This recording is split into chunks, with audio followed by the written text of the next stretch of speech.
Well, good afternoon, and thank you very much for the opportunity to come and share some thoughts with you.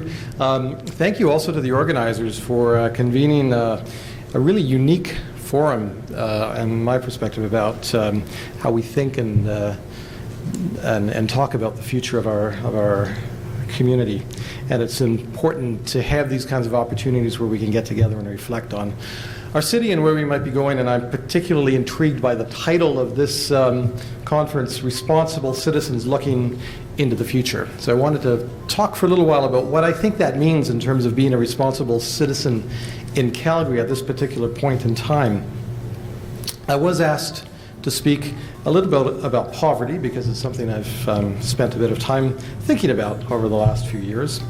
And it's probably a good time to think and talk about poverty because we are in quite challenging times in Calgary right now, as we know, given the current recession and so on. We know some of us firsthand the challenges of job loss that some families have been affected with.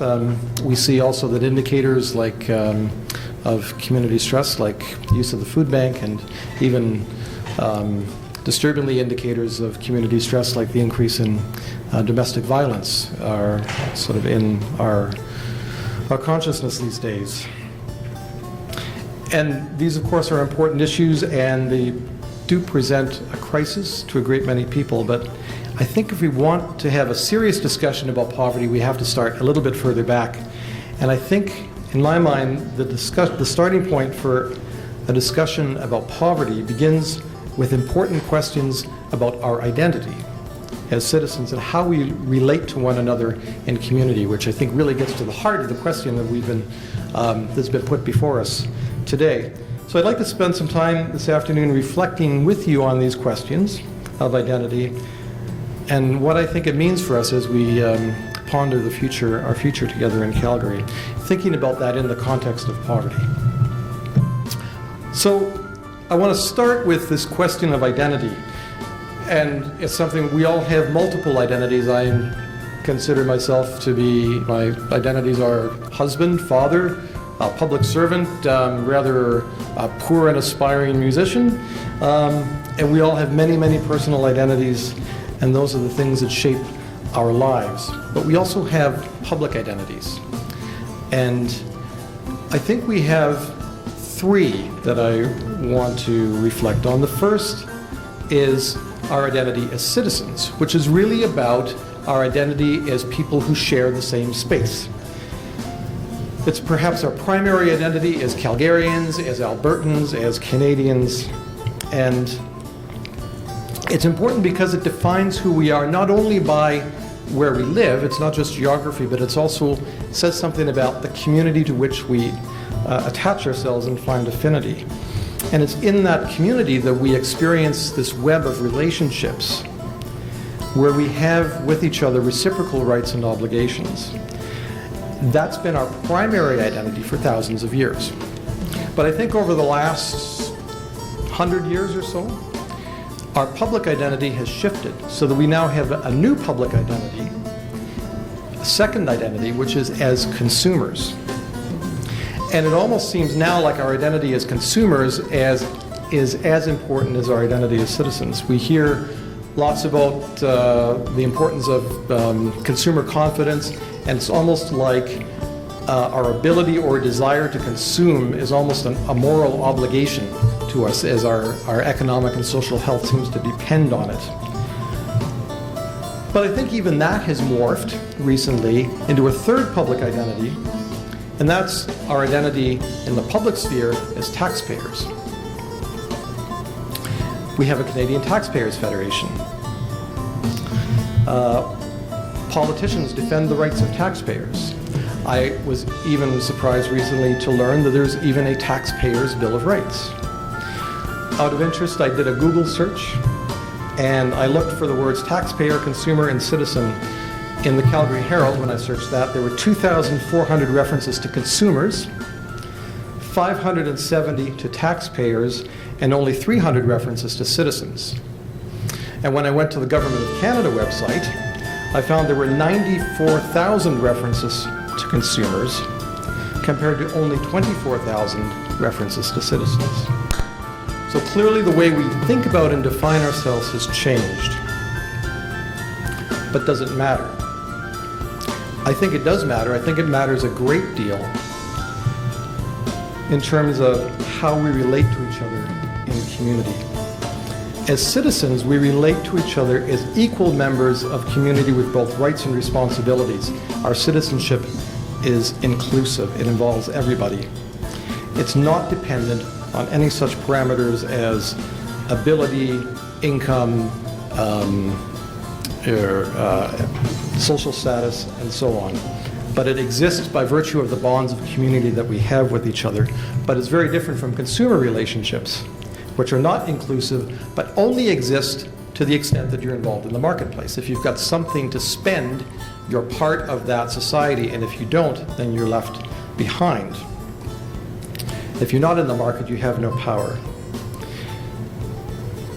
Now, if we extend that further and start to think about our identity as taxpayers, it's an interesting variation of that consumer identity. Because we shift from being citizens to consumers to taxpayers, and our relationship with our society changes.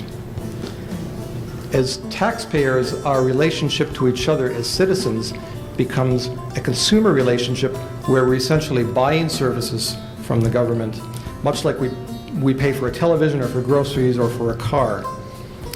And like consumer relationships, if you're not part of that monetary relationship, then you're really not part of the picture.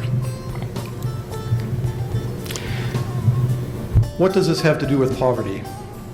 I think it has a great deal to do with poverty, particularly when we think about the discourse, the public discourse that we've seen over the last number of years, where we start to hear language like divisions in society between what they call givers and takers. Because consumer and taxpayer language makes this division between givers and takers possible, and it frames how we think about poverty and inequality. Because we're very good at dividing our society into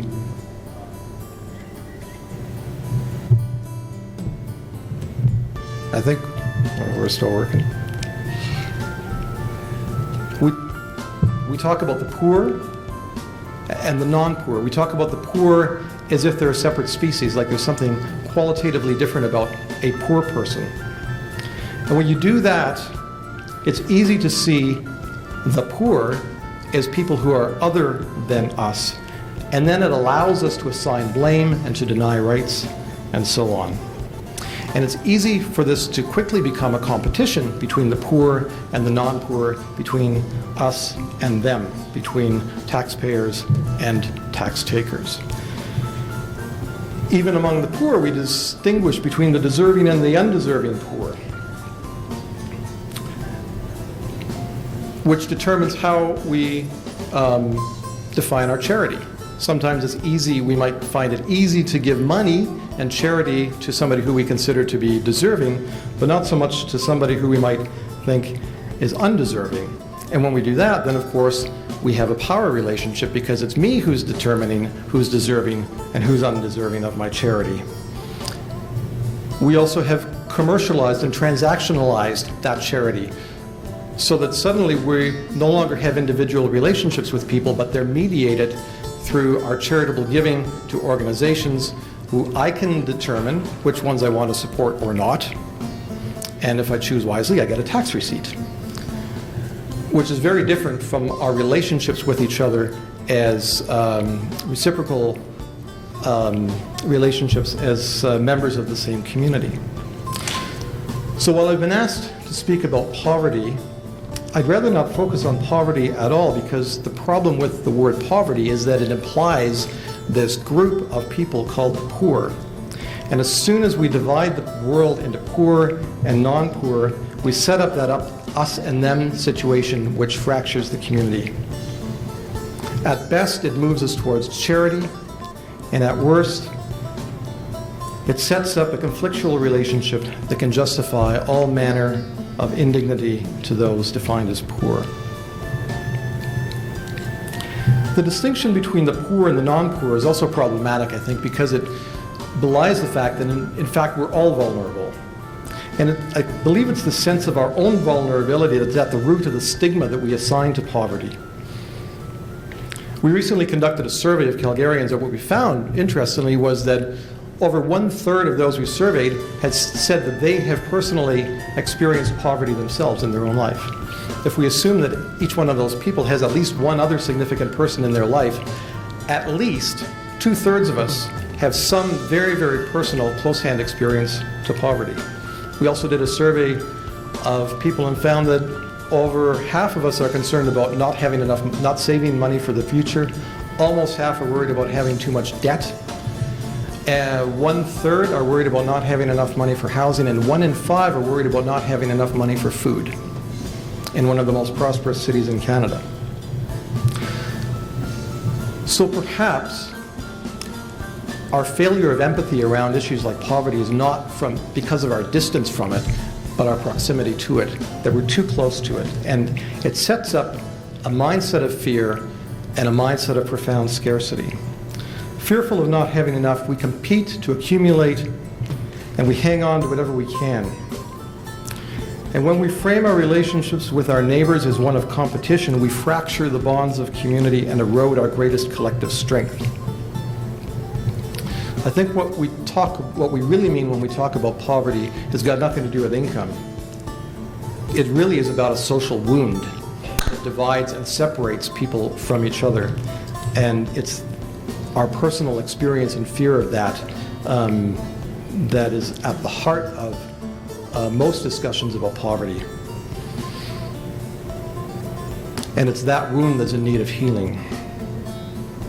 So while vulnerability leads to fear that erodes the community and produces scarcity, I believe it's also possible to nurture the seeds of community that produce abundance.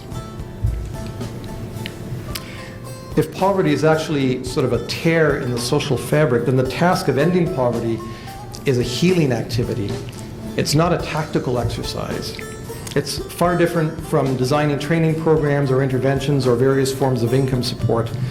Really, the starting point must be the reestablishment of trust relationships through all segments of society, between neighbors, between sectors, between governments and citizens, between employers, employees, and so on. And there's where we're going to find resilience, which really is the antidote to vulnerability. There's an author by the name of Andrew Zolli. I don't know if people have read his book, Resilience, Why Things Bounce Back, but it's quite enlightening. And he describes the characteristics of resilient systems. And he's got really 4 important characteristics. One is that resilient systems are not hierarchically organized, but rather they're organized around distributed and empowered ad hoc networks of people that are connected horizontally. Resilient systems also have clusters of diversity. There's the combination of density and diversity, like we find in cities, is what fosters social innovation. When diverse perspectives are clustered in dense environments, there's greater opportunity for innovation. Importantly, when we look to incorporate diversity into our decisions, it often involves a certain level of dissent, and the system must be able to tolerate that level of dissent. And in order to do that, the third thing that he says we need for resilient systems is emotional intelligence and empathy, which are the building blocks of cooperation.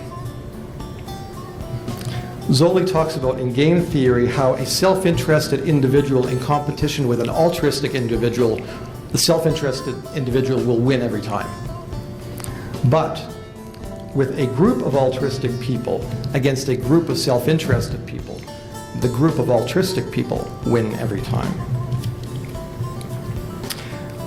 And it is in human nature to compete, we know this, but we also know that we're social animals and we tend to act in the interest of our defined groups. We actually have kind of this ingrained need to divide the world into these us and them relationships. But the interesting thing about human beings is that we're able to constantly increase who is part of us. Our bounds between us and them are very, very malleable. So we're able to enlarge the tribe, and resilient systems are ones that do that effectively. So this author Zolli suggests that resilient systems are then characterized by cooperation among clusters of diverse people connected through loosely organized, distributed networks that are empowered to act. What does this mean for poverty? I think this type of resilience is critical to the realization of abundance. The concept of abundance really turns traditional economics on its head. Traditional economics says we have scarce resources and unlimited wants. Abundance theory says we actually have very limited wants and unlimited resources. Scarcity emerges when we have institutional or other blocks that prevent the free flow of those resources around society and through the system. How do we unlock those resources? It's really through these concepts of resilience that Zoli talks about. And they have great relevance when we're thinking about what we do about poverty.